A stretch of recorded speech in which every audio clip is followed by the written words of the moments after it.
Hey, everybody. I am Stephanie Goss, and this is another episode of the Uncharted Podcast.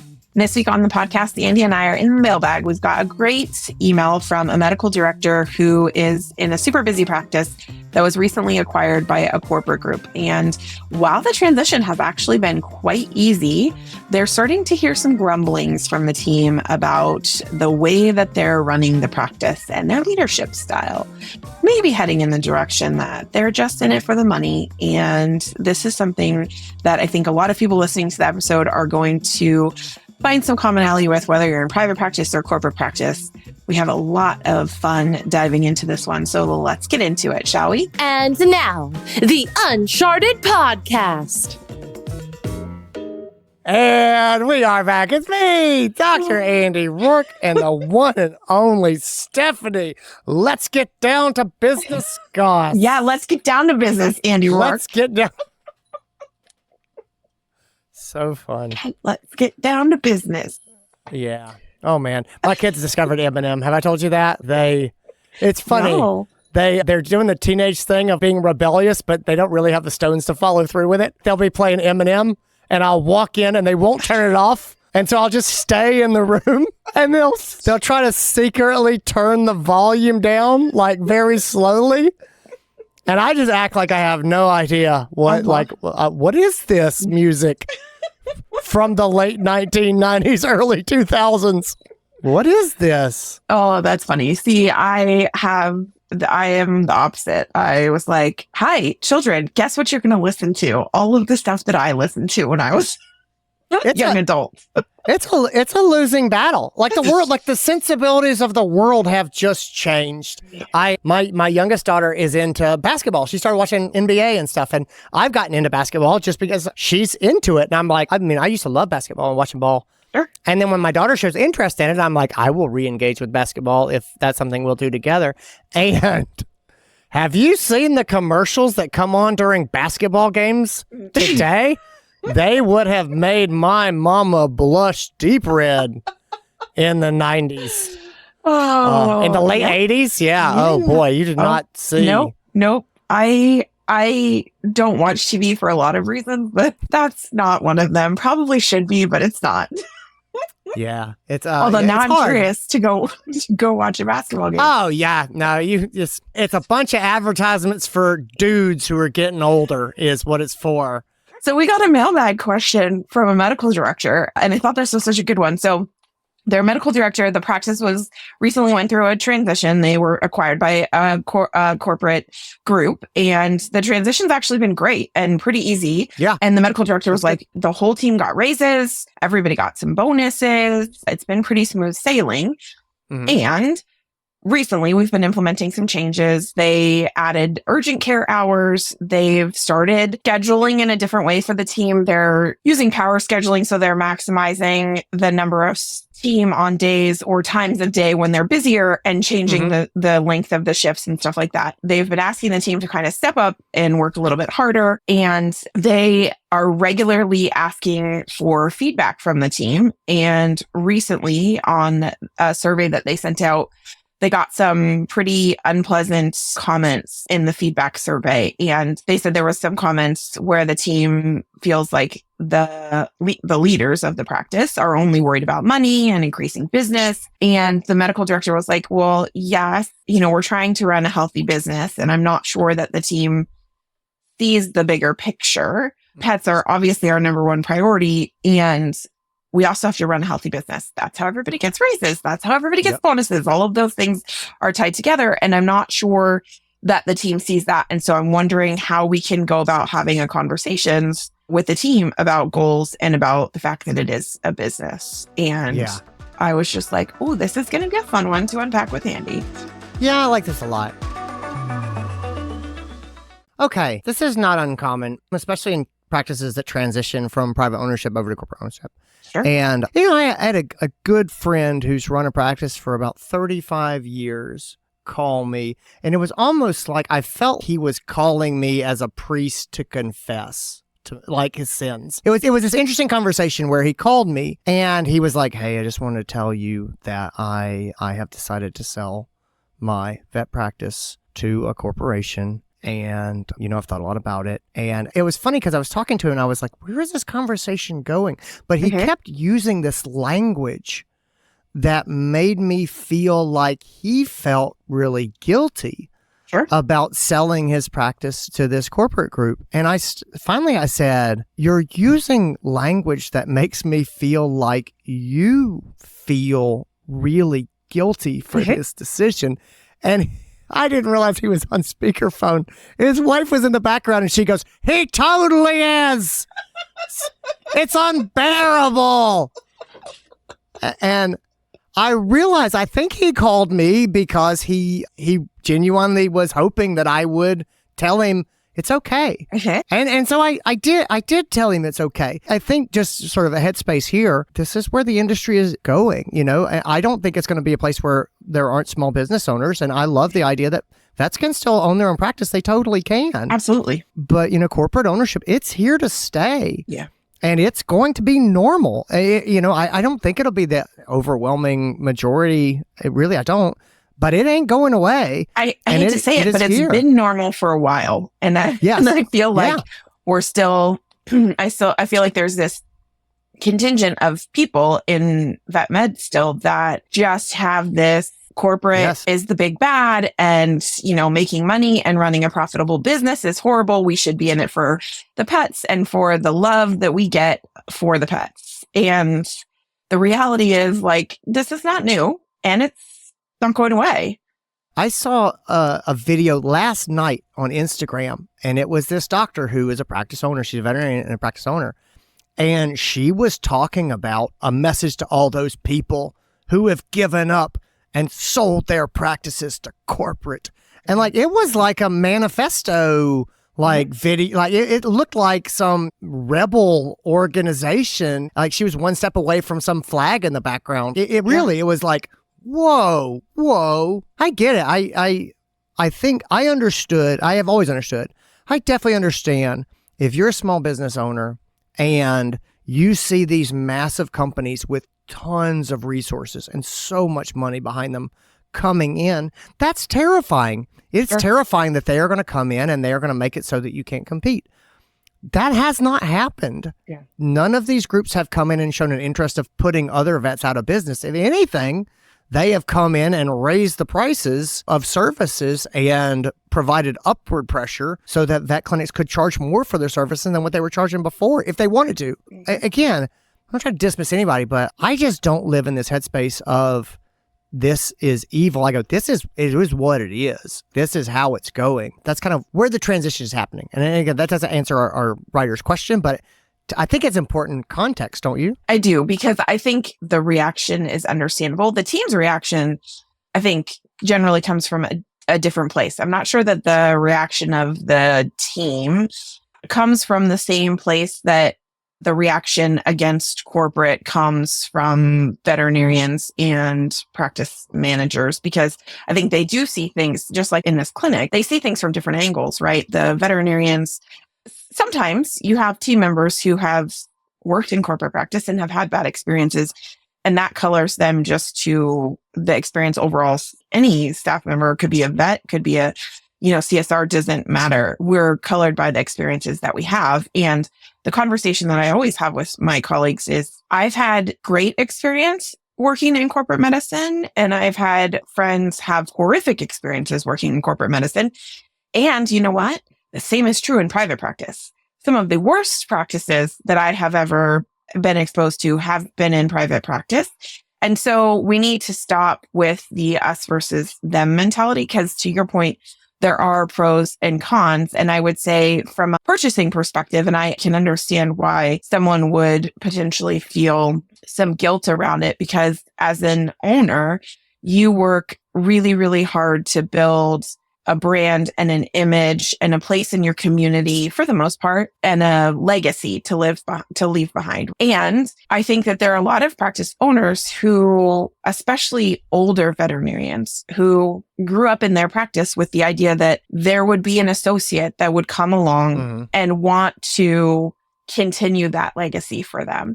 And I think one of the side impacts that can't be ignored is because corporates have raised the multiplier, it has become harder for associates to buy existing practices because the cost is higher. And that is just the truth. It's not necessarily a bad thing, because the flip side to that is that practice owners are able to get out of their practice more money than they have previously. And so for those older veterinarians for whom, yes, they maybe wanted to sell to an associate, and also their practice is their retirement strategy, or their practice is what's going to set their kids and their grandkids up for the rest of their lives, whatever the story may be, that money is important. And so I think vilifying that does no one any good. Well, it's funny. My friend even mentioned a concern he had he's like, if I sell this to an associate vet, there's a chance that they're going to turn around and they're going to sell it to a corporate in a year or two. And again,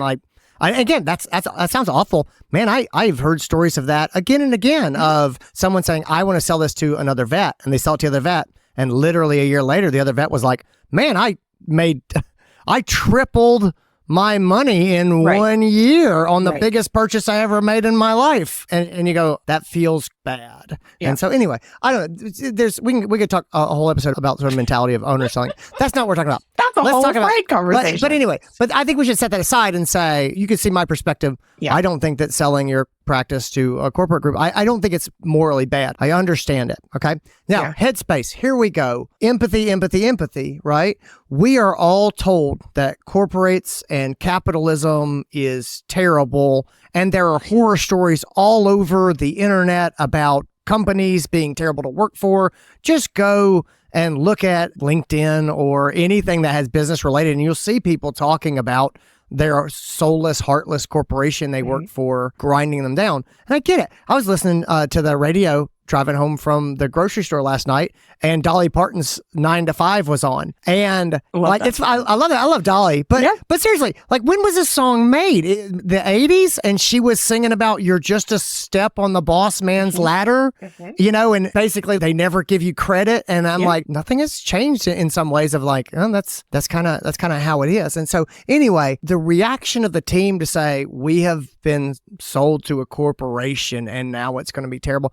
I at least understand it, right? It's totally normal for them to have that thought or them to have that fear. To the writer, I would say, headspace, relax, assume good intention, refuse to take the other side of the argument. If they're like, but corporate's going to do this, do not argue with them about what corporate's going to do. Say, I hear you. And we, you and me together, our team, we are going to do what is best for pets, and we are going to do everything we can to navigate the situation and the future together in a way that works for everybody and that lives up to our values.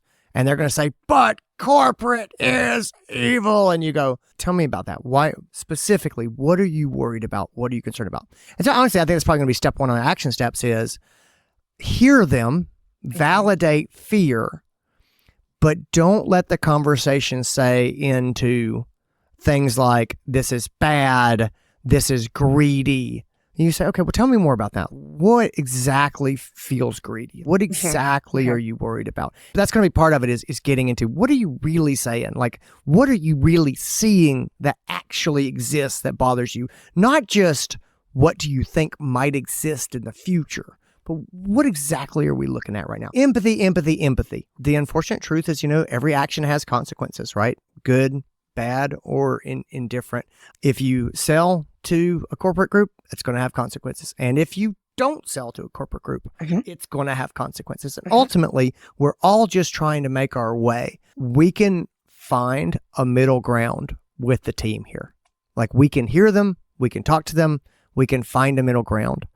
One of the number one things that we at Uncharted end up working with groups on and coaching people on is language. We have to find a new language, because if you talk to medical people, healthcare providers about financial language, and they don't like it, and it's demotivating for them, and it can be downright upsetting to them.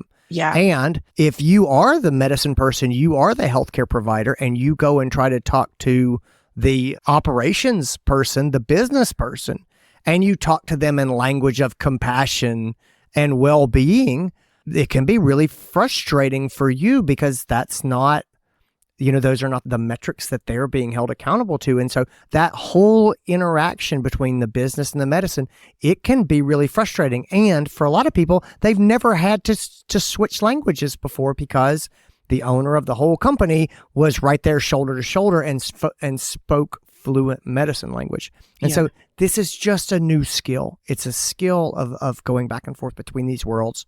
We can learn this skill. We can work with our people. We can reach a middle ground. Just have faith. Try to relax. We're going to slow this down, and then we're going to start to make steps forward. So that's what I've got for Headspace. How about you? I think for me, the Headspace goes back to a little bit of what we were talking about in terms of the corporate is the big bad. I think the reality is that change is constant in veterinary medicine, and we're going through a lot of it right now as an industry. And most people don't like change.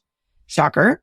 And the reality is the team doesn't care about business. It doesn't matter whether they're in private practice or corporate practice. I've never met a team that cares about the business. They just don't. That's not why they're there. They're there for the patients. They're there for the clients. Some of them are there for the paycheck, but the reality is that's not their job. And so asking them to care about the business is going to be an uphill battle.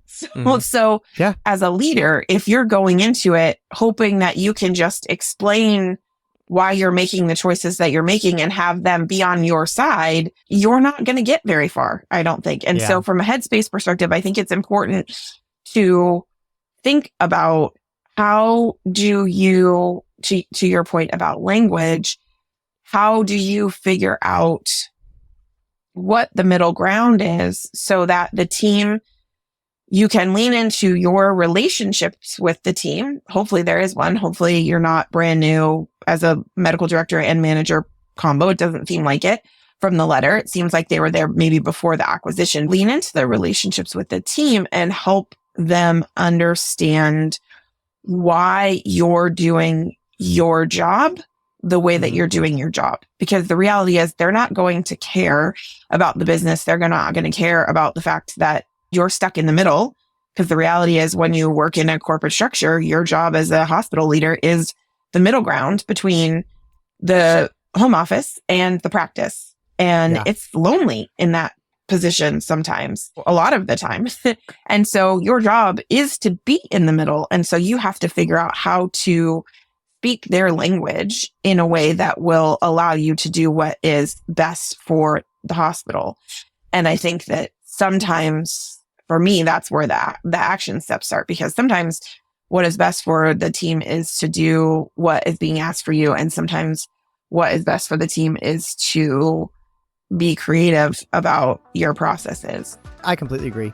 Let's take a break and then let's do our action steps. Sounds great. All right. I got 3 action steps. Let me lay them down one at a time and you can jump in. And if there's anything you need to go in front of it or behind it, you can sort of lay that in. Okay. All right. Sounds good. All right, cool. Action step number 1 for me.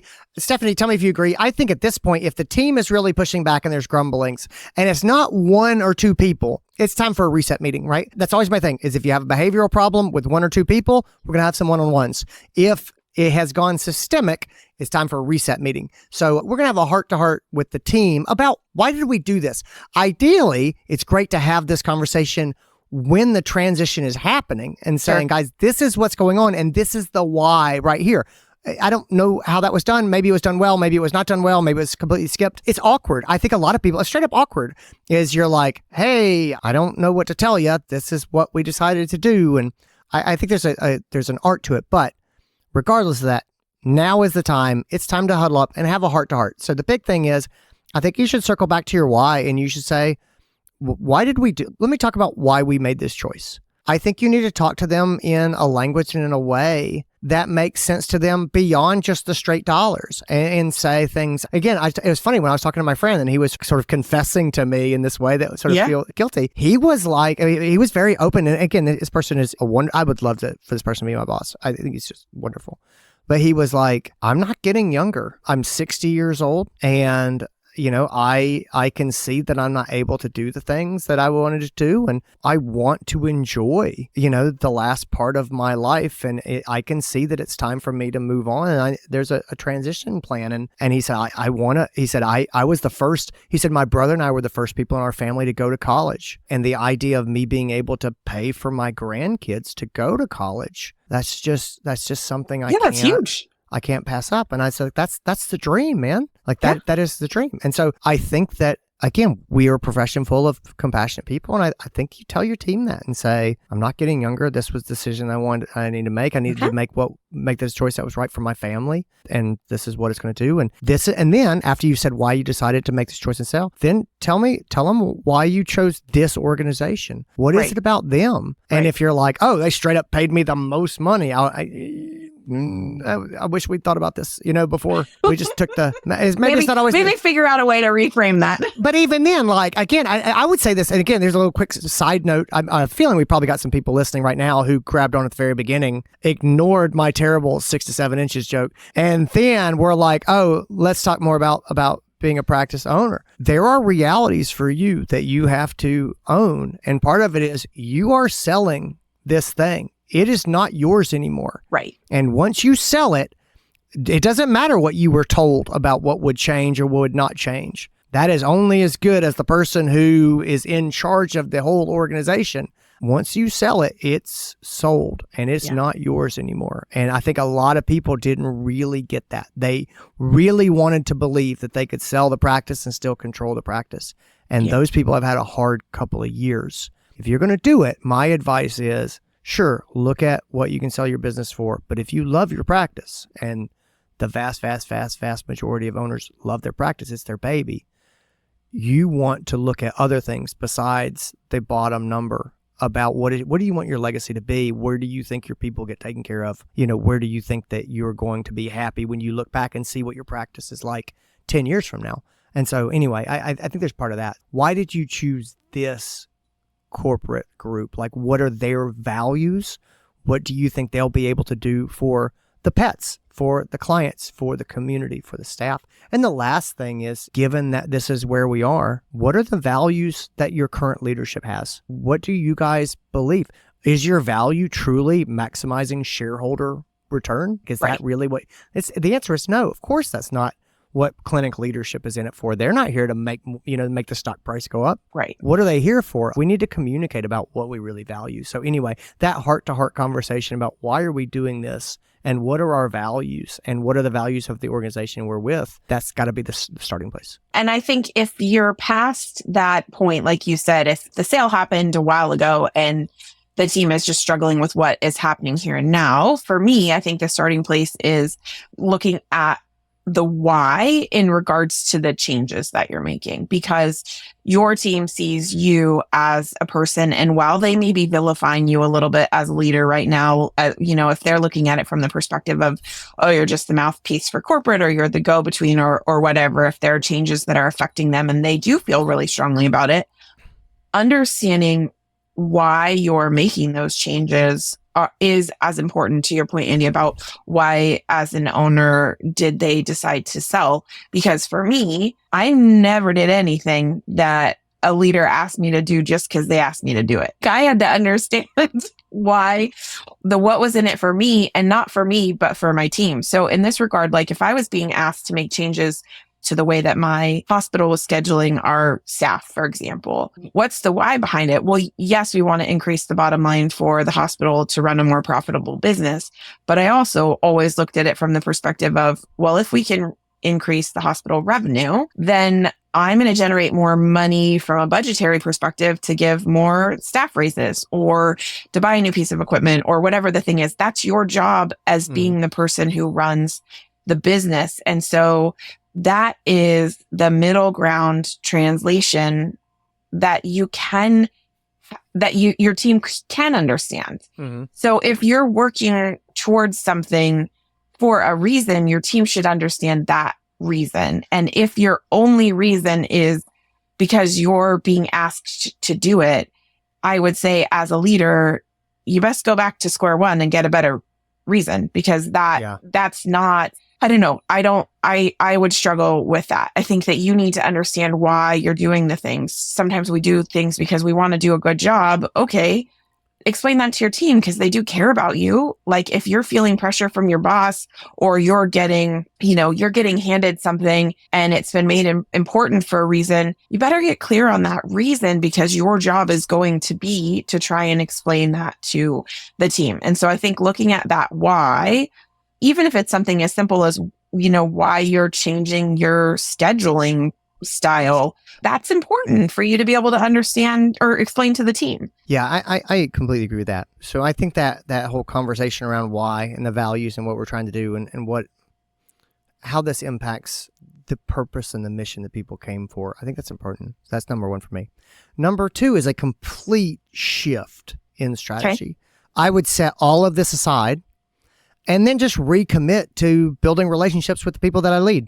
Not relationships around business, just around knowing people. And so part of it is, it's funny when people say, oh, well, you only care about the money. I feel like, do you know me as a person? Right. Do you know me? Right. And it's easy to be resentful when somebody says that. And vets have been getting angry for generations about people saying you only care about money. And so it really stings when your own team says that to you. It hurts. Like I get Absolutely. It. Part of fixing this problem is reminding these people that you're not a corporate representative. You're a human being and you're a human being that they know. Oftentimes when we start to see this sort of level of pushback, it's probably because we're really busy, probably because we've been working to make a transition, and it sucks up all your time. We have probably let those interpersonal relationships weaken a bit. And so just completely separately from this issue, leaning back into reestablishing those relationships, just know those people, know them, know their family, know what they care about, know what their hobbies are, know what they do on the weekends, like just know them. And a lot of times if you know them and they know you and you say to them, hey, this is not all about making money. This is about being able to run a good hospital and take care of patients. We have thoughts that they only care about the money. We have those thoughts about people who are not real people in our mind. We have those thoughts about cardboard cutout villains. But when we actually know the people, we don't tend to have those base thoughts of this person isn't greedy, villain. And so anyway, without talking about the issue at hand, just lean back in, make sure that you're investing into the interpersonal relationships with your people. And that's just part of a good part of being a leader. And you get trust when people see you as a human being and they know you and you know them. And a lot of times this whole issue is going to come down to, do they trust you? Yeah. I think that there's two pieces of that for me. One is, I think part of self-awareness is forcing yourself to look at the feedback and ask yourself, is it possible that there's any truth here? And that's not to be asked with, shame in mind. It is just the reality that generally when we get feedback, if it's more than one person or if it's more than one perspective and people are feeling this, there's probably some piece of truth in there. Now, the way that it's said may not be the truth. But the what and the why behind it is what your job to uncover. And so really challenging as someone who has been in this position and has gotten what felt like an evaluation from the team where felt like I got ripped apart because all I read was those, like I lasered in on those negative comments. And when I stepped back, they also saw me as people because as a person, there was plenty of comments in there about, we know that Stephanie really cares about us. And I didn't see any of what came before the and. I only saw the negative and I lasered in on that. And so challenge yourself to sit with the feedback and go looking for what is their shade of truth. And to your point, is there anything that you can do to lean in and re-strengthen that relationship and fix the things that might have truth to them, because that can be a simple action step that can go a long, long way. Yeah. The other piece of it that I would say goes along with building those relationships for me, action step wise, is if you're asking your team to make a lot of changes, and this medical director said, okay, we've asked them, we've changed the way we're scheduling and we've added urgent care hours. Okay. Well, has the team learned what good comes from working hard and doing the things you've asked them to do? Have they seen any reward from that? Has there been anything in it for them as a result of that? Because if there hasn't been even, and I'm not saying this has to be financial, but there should always be something that is an acknowledgement of the hard work and effort if they are working extra hard. And when you've asked them to make a change, like adding urgent care hours, that's a big change for most practices. So if they're working their tails off and they don't see anything coming back to the team or the hospital as a result, when teams start to feel that all they get from working hard is asked to work more or work harder, you're never going to get any wins here as leaders. So you have to help them see what good is coming of the hard work that is happening, even if the what's in it for them is not personal, even if it is, okay, we've been able to increase our bottom line by 5% or 10% or whatever it is. And as a result, we should have more money in the budget at the end of this year to be able to do larger staff wage increases. It doesn't have to be immediate. It doesn't have to be right now, but they have to understand what the benefit of that hard work is going to be for them. Because at the end of the day, they are an employee. They are not the owner. They don't need to look at it and care about the business. Step number 3 for me is put your money where your mouth is. And so talk is cheap. Employees are not dumb. They have been told by corporations in every industry, no, we care about our employees. We care about our customers. Everyone has been told that. Talk is cheap. Yes. You need to get to work showing your team the good that they're doing in the world and making them believe that the good is really what you as a leadership team care about. Yeah. You're going to have to jump in and you're going to have to start highlighting it. If you say to them, we care about the patient care, you need to start talking about the patient care. You need to start showing them the patient care. You need to start highlighting the improvements to patient care that you have been able to make by, through this transition, those things. That's really it. You need to, if you tell people we care about patient care and then all you talk to them about is revenue numbers, they ain't going to buy it.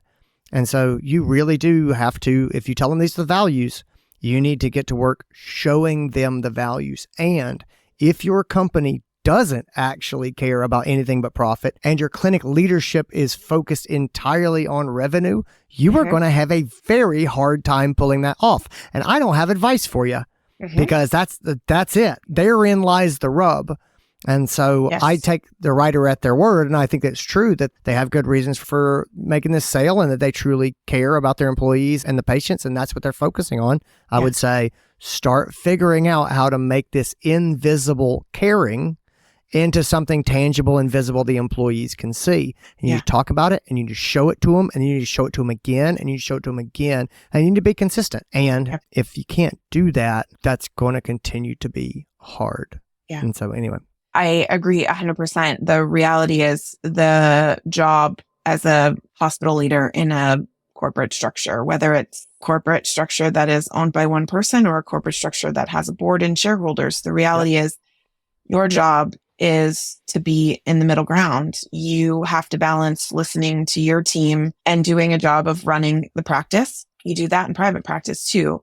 And you have to find the balance between advocating for your team and the humans that work under you and what the big boss, quote unquote, wants. And that's the same in private practice or corporate practice. It's a seesaw that's never ending. And so the sooner you accept that's your role and figure out how to try and tip things back and forth and listen to your team and run a smart business, the better off you're going to be in that buffer role, because that's what the job is.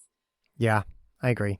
I completely agree. That's what I got. Not an uncommon problem at all. The answer is learn to speak a new language. You got to learn to speak a new language. Yeah. But then you have to tell the clinic what the values are, and then you do the work of not running a business that's purely about money. If you were like, I started a business because I purely want to make money, I'm like, that's fine. As it's going to be hard to motivate your employees because that's not motivating to them. But maybe there's people out there who are like, hey, you pay better than anyone else because you make the most money and I'm here for it. I mean, I'm not saying you can't do it, but anyway, it's going to take the right group of people to work in that business. The same way it's going to take the right group of people to work in a business whose sole purpose is the soft and squishy, touchy-feely, right? Like there's team members out there for every makeup, and your job as a leader is to try and find that middle ground for the people who work for you.